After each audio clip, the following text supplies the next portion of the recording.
Les pronoms compléments. Regardons la catégorie objet direct. En général, ça répond à la question qui et on identifie une personne, ou la question quoi et on identifie en général une chose. Les pronoms sont le, la, bien L apostrophe avec une voyelle, ou les. Je vous rappelle qu'ici c'est masculin, féminin, singulier, pluriel. Prenons un exemple d'une phrase. J'aime le chocolat. J'aime Marc. Si on pose la question « j'aime qui ?» et qu'on arrive à répondre avec le nom d'une personne par exemple, alors on a identifié que c'est un objet direct. Si on pose la question « quoi ?» et qu'on arrive à répondre avec le complément, alors c'est un objet direct aussi. On va remplacer avec les pronoms. Et ici, ce sera masculin pour les deux et on va le positionner avant. C'est-à-dire qu'on le positionne avec sujet, pronom, verbe. On a voyelle, voyelle, on élimine. D'accord? Regardons un autre pronom. C'est le pronom en. On rappelle, le pronom en est utilisé avec l'article indéfini, c'est-à-dire un ou bien le féminin une.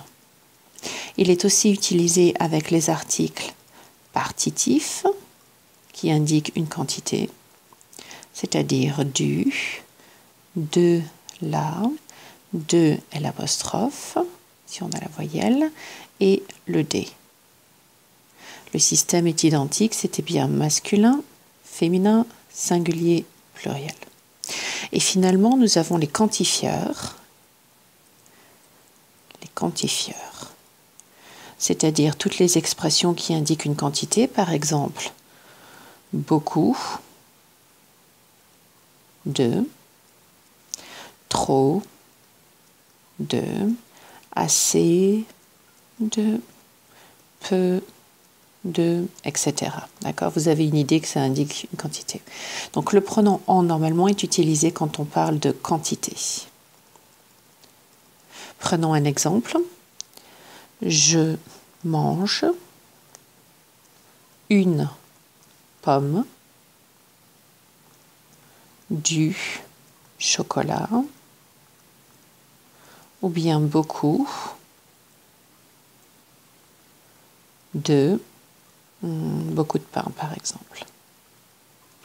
Donc, on a sujet, verbe et on a des compléments. Notez qu'ici, on a une, c'est-à-dire que ça correspond bien à le nombre 1. Donc, on va éliminer et ce sera le pronom en. J'en mange. Et en général, on aime bien répéter la quantité. Donc, on dirait j'en mange une versus 2, 3. Je mange du chocolat. Une fois de plus, on a la quantité avec l'article partitif. J'en mange. J'en mange beaucoup de pain. On aurait ce quantifieur, donc on dirait j'en mange et on répéterait justement ce beaucoup. Puisque là, c'est une quantité. J'en mange beaucoup versus peu ou assez.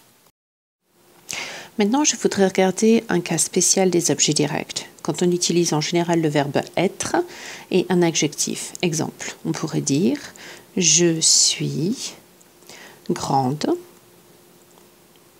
et sympathique ». Donc, on a utilisé le verbe être, on a bien le sujet. Et ici, on va poser la question « Je suis quoi ?» Et on aura bien cette idée d'objet direct, puisque c'est un complément épithète. Donc, quand on va remplacer tout ce complément avec des adjectifs, on va utiliser en général le neutre. Le la n'est pas possible, le les n'est pas possible. Ce sera ce le qui est considéré neutre. Je le suis. Prenons un autre exemple, cette fois-ci sans le verbe être. J'aime danser et chanter. Cette fois-ci, nous avons des infinitifs. Posons la question « j'aime quoi ?» On aura un autre complément objet direct.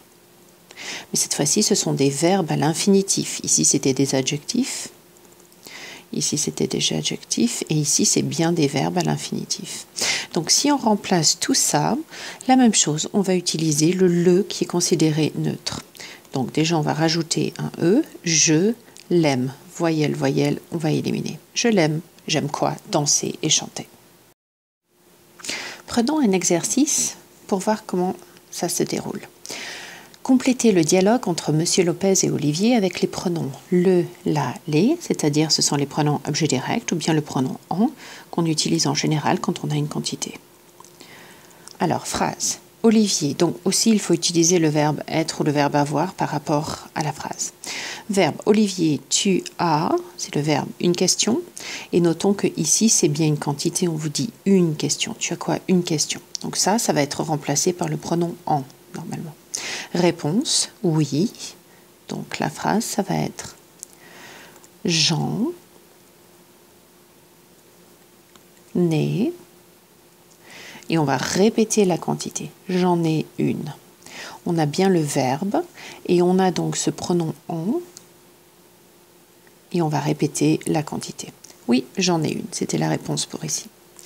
Vous avez beaucoup de questions. Ah, cette fois-ci, on a encore un quantifieur. Beaucoup de questions, non, beaucoup de patience.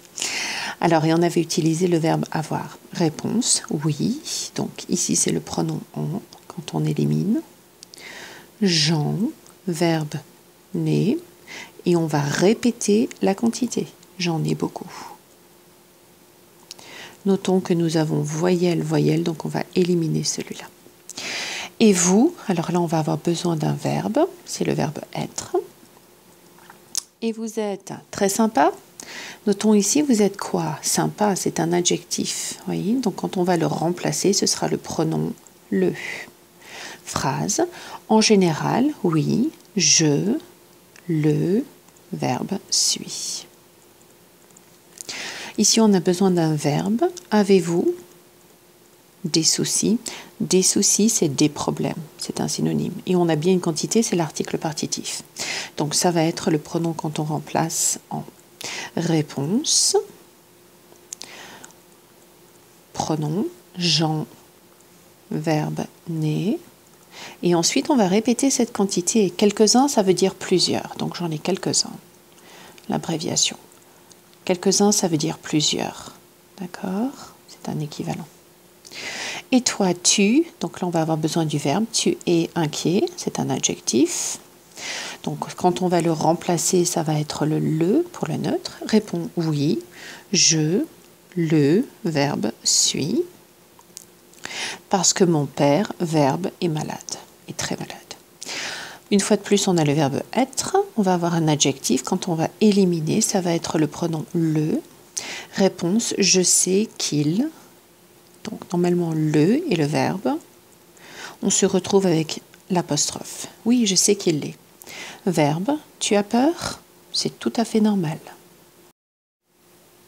Prenons un autre exercice, cette fois-ci c'est avec le verbe faire. Donc Julien, un des enfants, n'aime pas trop l'école. Vous allez compléter son dialogue avec justement Monsieur Lopez en utilisant le verbe faire, la contraction avec de et l'article défini, le pronom en.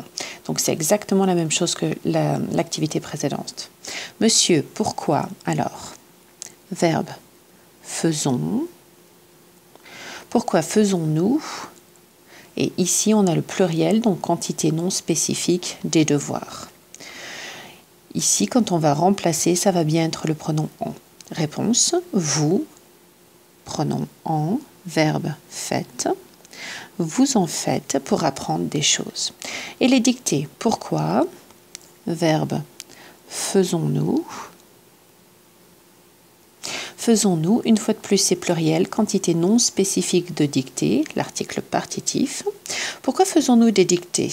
Quand on va remplacer, ce sera le pronom en. Et la réponse, ce sera vous, pronom en faites, vous en faites, pour apprendre à épeler. Est-ce que je dois vraiment... Alors ici, on a besoin du verbe faire. Et une fois de plus, on a le pluriel, donc l'article pluriel. Est-ce que je dois faire des maths? Ben oui, tu dois vraiment, quand on va remplacer tout ça, ça va être le pronom en. Tu dois vraiment en, verbe, faire. Notons que ici, on avait le verbe numéro 1 qui est conjugué, et ici, c'est le verbe numéro 2 qui est à l'infinitif. Les maths sont très importantes pour les agriculteurs. Il faut aussi, donc là c'est singulier français, mais c'est toujours cette idée de quantité. Il faut aussi du français. Par défaut, français a toujours un S. Pourquoi faut-il, donc on va remplacer par le pronom on, pourquoi faut-il en, infinitif, faire? Ici aussi, on a verbe numéro 1 qui est conjugué et verbe numéro 2 qui est à l'infinitif. Voilà.